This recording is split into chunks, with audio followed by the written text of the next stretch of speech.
Vamos definir o conceito de função. Inicialmente, considere dois conjuntos x e y.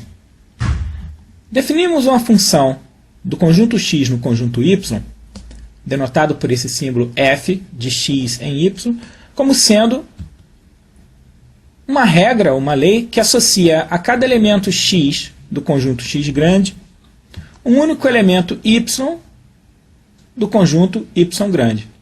Esse y sendo obtido a partir do x, elemento do conjunto x grande, pela regra f. Por isso que a gente chama y f de x. É importante notar que nessa definição de função, esse y f de x ele é único. Isto então implica uma forma muito específica para a regra que define a função. Nós veremos isso nos exemplos a seguir. A notação que se utiliza quando se trabalha com função é a seguinte: o conjunto x, onde a função atua, é dito domínio da função. O conjunto y, onde a função assume os seus valores, é dito contradomínio. Importante também é o conjunto que a gente chama imagem da f, da função, definido como sendo o conjunto de todos os elementos y f de x, considerando todo x no domínio da f. Em geral, a imagem é um subconjunto do contradomínio. Não precisa coincidir com o contradomínio.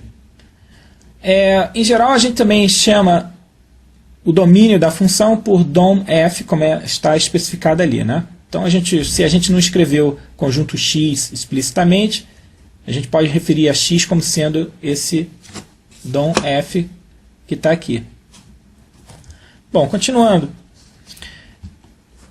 Pode-se pensar o conceito de função em termos dos diagramas de Venn. O que significa o diagrama de Venn? É uma representação gráfica que é muito útil quando se estuda a função. Por exemplo, consideremos conjuntos x e y gerais, alguns elementos do conjunto x sendo x, x' e do y, y'.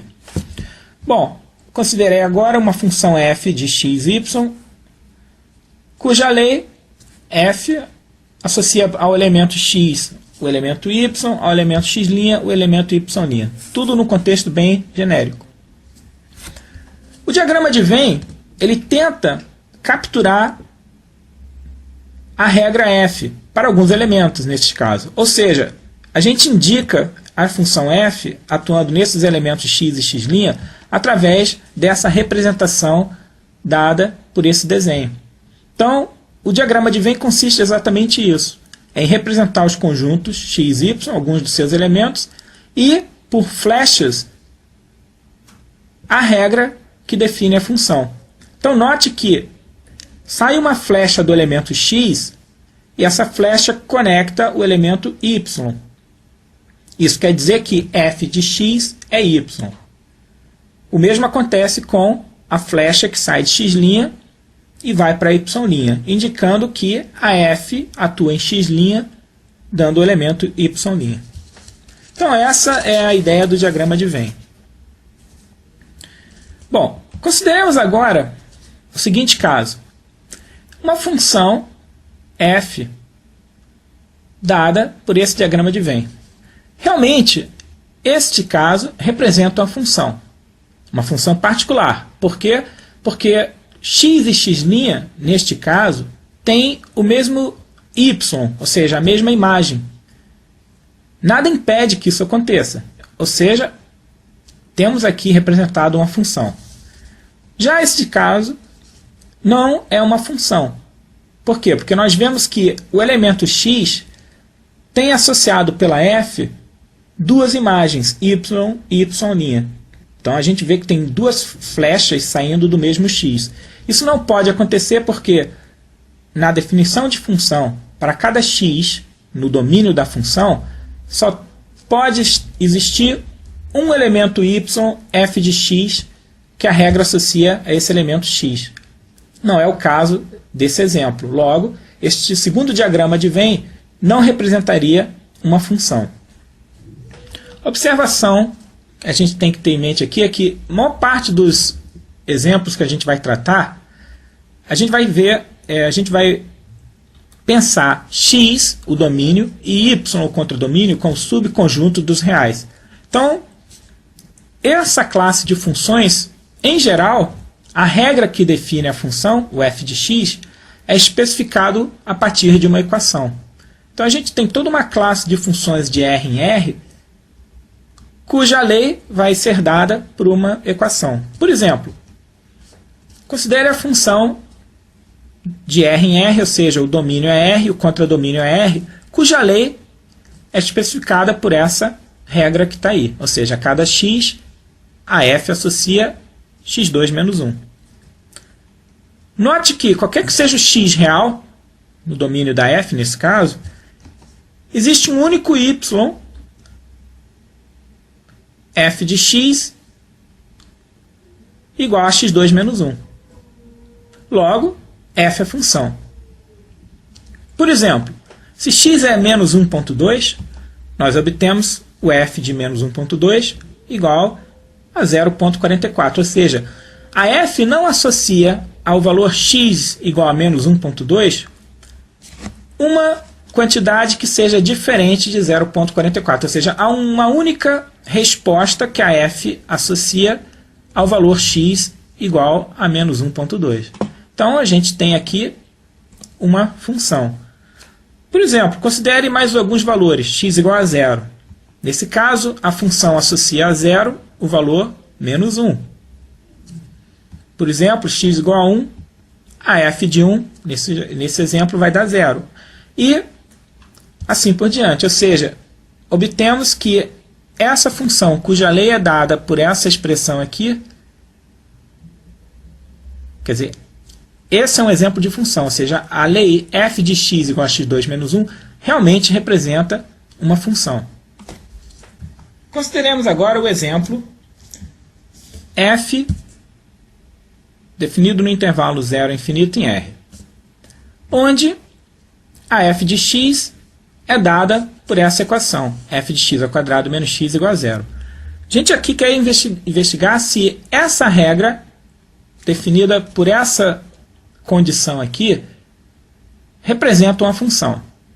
Então, a gente observa que f de x é igual a mais ou menos a raiz de x, ou seja, resolvendo essa equação, nós conseguimos obter isso que está aqui. Ora, se x for igual a 4, então nós observamos que f de 4 é mais ou menos 2. Ou seja, não é uma função. Por quê? Porque a f associa, por exemplo, a um valor de x aqui, duas imagens, o que contraria a definição de função. Logo, a f não é uma função. Bom, agora a gente vai ver uma ideia muito interessante sobre a interpretação de função como sendo uma máquina. Por exemplo, a gente vê uma máquina que associa a um certo objeto, um elemento x, um produto f de x. Ou seja, nesse caso, a função ela é a máquina, ela é aquilo que processa o x, dando por resultado f de x. Ou seja, a função não é o f de x, ela é vista como todo um processo que associa a um elemento x do domínio da função um outro elemento dito f de x que está na imagem da f. Ou seja, x e f de x não são elementos do mesmo, necessariamente do mesmo conjunto. Isso, então, nos dá a ideia de que f opera em x produzindo um y f de x no conjunto y, que é a ideia de função como sendo uma máquina. Vamos agora fazer uma pequena observação sobre o conceito de domínio natural de definição da função. Em geral, a gente especifica uma função dando a sua regra. Não necessariamente a gente diz aonde o x está, ou seja, quem é o conjunto de elementos que contém o x, ou seja, a gente não especifica o domínio. Mas eu especifico que o contradomínio é reais. Então eu sei que f de x é um elemento de R. Neste exemplo, a gente poderia pensar então que o domínio da f, se eu não especifiquei quem é, seria o conjunto de todos os elementos x reais, pensando no caso de uma função de R em R, onde a f está definida.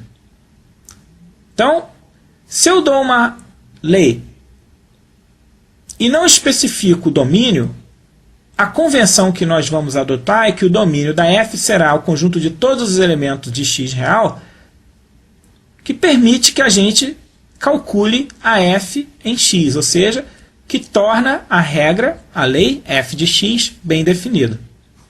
Então, por exemplo, considere a função f de x igual a raiz de x2 menos 1. A regra, então, é você pega o x, toma o quadrado, subtrai 1, e esse resultado você tira a raiz.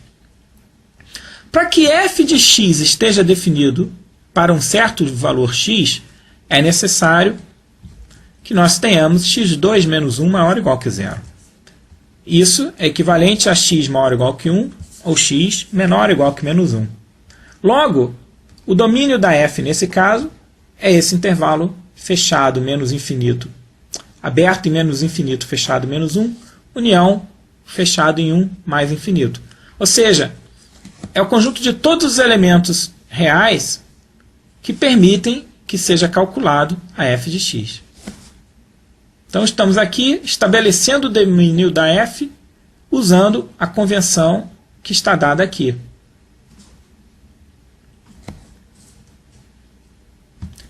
É importante, então, que a gente também tenha em mente a distinção entre contradomínio e imagem. Então, a gente viu logo no início que contradomínio da função contém a imagem. Ora, vamos pensar numa função f de xy, contradomínio y, uma certa lei, y igual a f de x. A gente viu que a imagem da f era esse conjunto dos elementos y igual a f de x para todo x no domínio da função f. Então, considere, por exemplo, a função f de R em R, cuja lei é f de x igual a x2. Aqui, o contradomínio está indicado como sendo os reais. A gente vê isso a partir dessa anotação que foi utilizada aqui. Agora, a imagem da função é o intervalo 0 infinito. Por quê? Ou seja, os reais positivos ou nulo.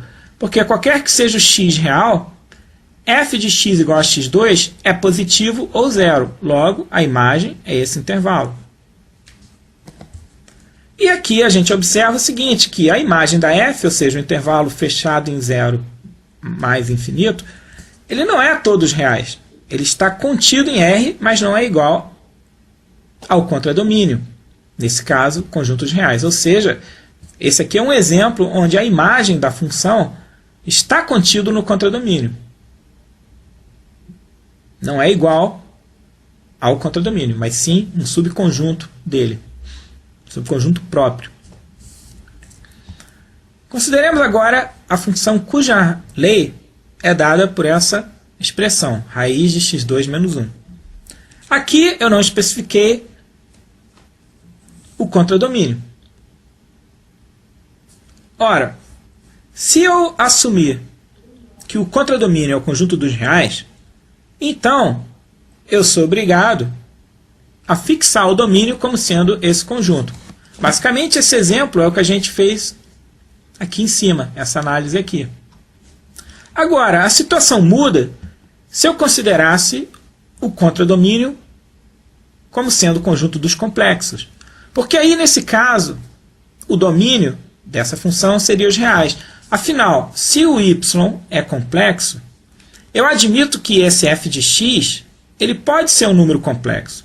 E se ele pode ser um número complexo, efetivamente não há restrição nenhuma para que se calcule a raiz quadrada de x2 menos 1, mesmo para um x fora desse intervalo que está aqui, situação na qual essa raiz seria a raiz de um número negativo.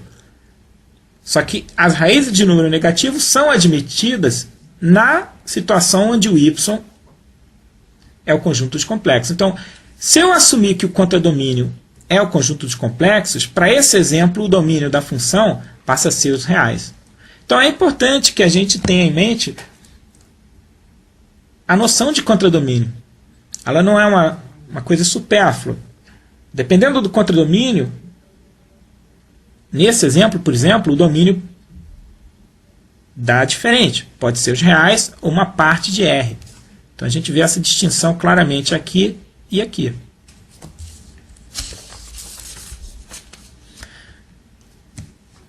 Bom, alguns casos em que a gente trabalha, você tem, por exemplo, uma função definida por várias sentenças. No que consiste isso?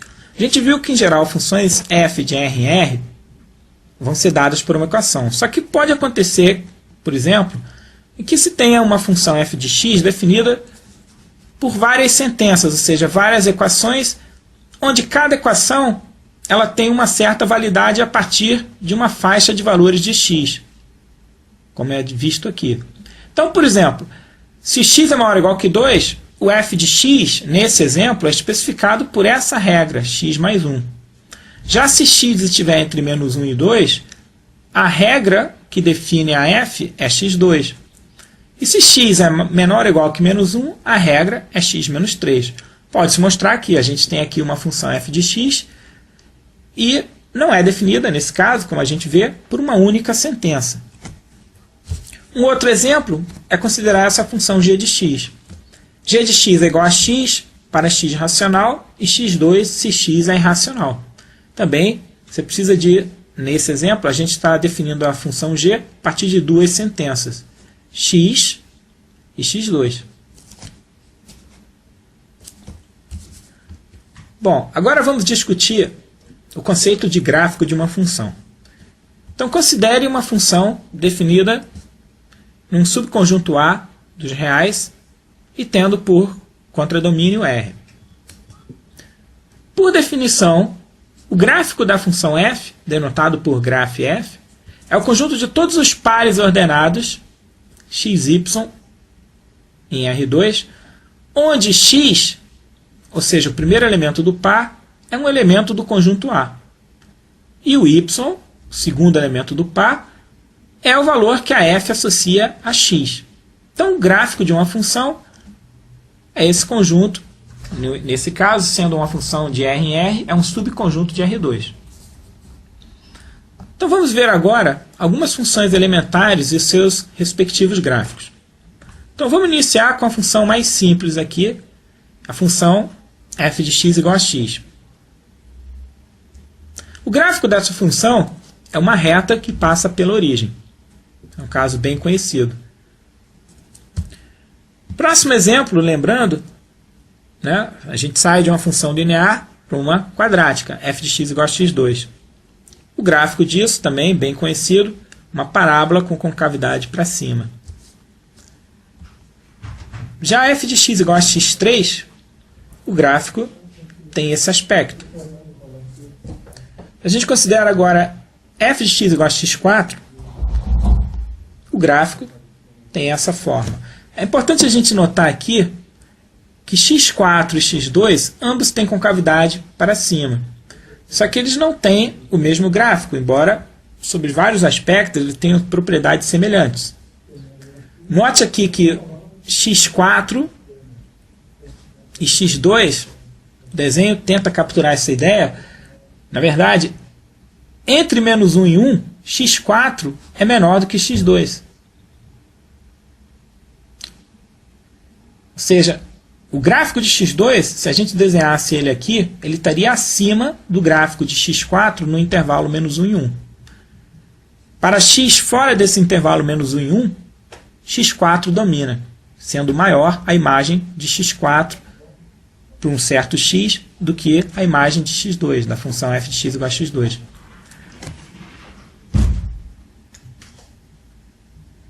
Função f de x igual a 1 sobre x é a nossa hipérbole, que tem esse aspecto. F de x igual a raiz de x tem essa forma. Note que a representação gráfica dessa função só contempla os valores de x maior ou igual que zero, porque eu estou assumindo o contradomínio reais. Logo, eu não posso pegar x negativo, o que faz com que eu tenha um gráfico só para x maior ou igual que zero, nessa faixa aqui. Bom, aqui a gente está vendo o exemplo de raiz cúbica de x.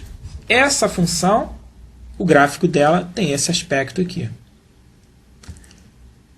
E x a 2/3, por exemplo, outra função que aparece, tem esse aspecto aqui.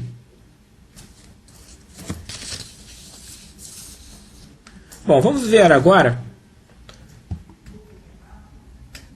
operações sobre funções. No que consiste isso? Em geral, dadas duas funções f e g, a gente pode criar novas funções. Então, considere funções f e g reais, ou seja, funções que têm contradomínio R e domínio, um subconjunto de R. Suponha que o domínio da f tenha uma interseção não vazia com o domínio da g. E considere um número real lambda. Bom, vamos definir o que vem a ser a adição ou soma de f mais g. A adição ou soma de f mais g é uma nova função cuja regra é dada por essa forma. Ou seja, f mais g em x é a soma das imagens f de x mais g de x. E o domínio de f mais g é definido como sendo a interseção dos domínios da f e da g, que por suposição é um conjunto não vazio, como deveria ser, para que a gente pudesse definir a função f mais g. Considerar um exemplo aqui, onde a f é dada por raiz de x menos 1 e a g de x é igual a x. Bom, o domínio da f é o intervalo fechado 1 mais infinito, que é a faixa de valores que permite eu calcular essa raiz quadrada de x menos 1. E o domínio da g é R, porque não há restrição nenhuma para o cálculo de g de x para todo x real.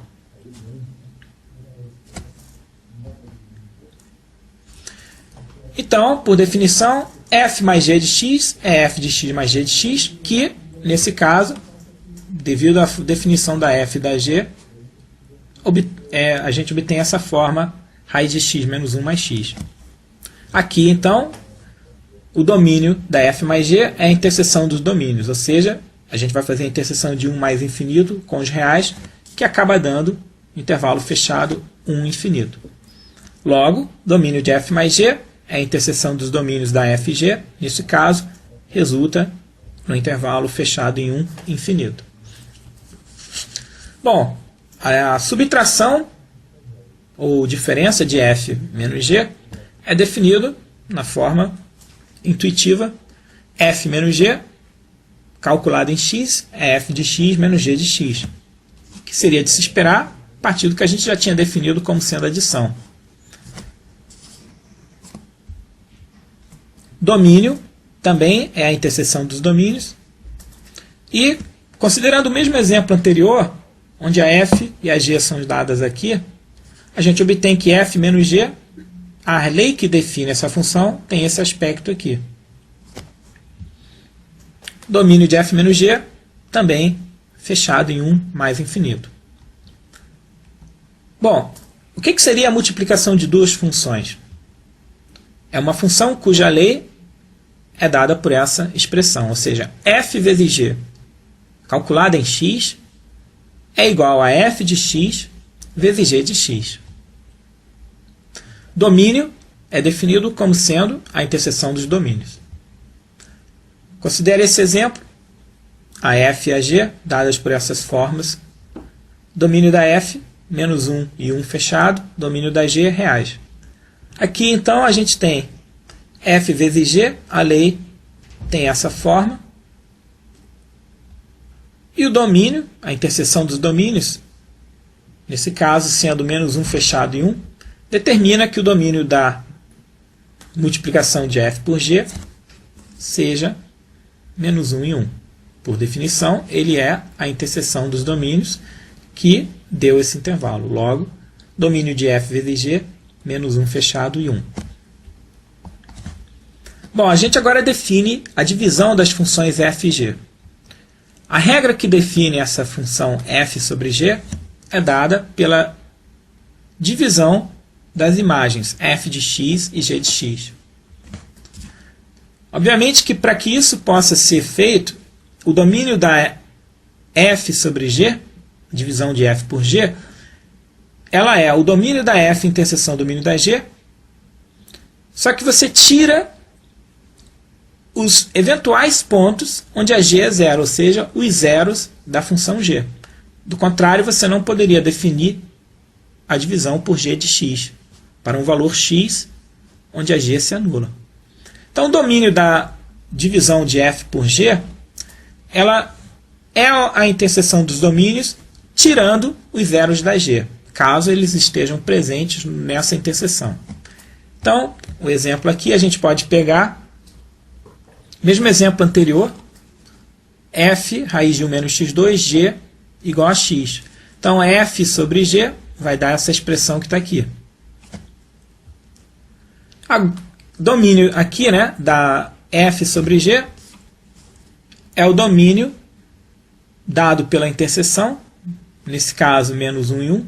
Só que eu tenho que tirar os pontos onde a g se anula. Ora, mas a g de x é x. Então, x igual a 0 anula a g de x. Então, eu tenho que tirar esse valor x igual a 0 do domínio. O que acaba resultando no intervalo menos 1 fechado em menos 1 aberto em 0, união 0 fechado em 1. A multiplicação por escalar também segue o mesmo procedimento, ou seja, eu quero, dado um número real lambda e uma função f, eu defino uma nova função lambda f, cuja regra é dada multiplicando a imagem da f em x pelo número real lambda. Domínio de lambda f, nesse caso, coincide com o domínio da f. Exemplo, então, você pode pegar f de x igual a x2, a gente vê que o domínio da f é os reais, e se a gente supõe lambda igual a 3, então a função 3f aplicada em x é 3f de x, que resulta em 3x2. Aqui o domínio da função 3f é o domínio da f, que nesse caso é os reais.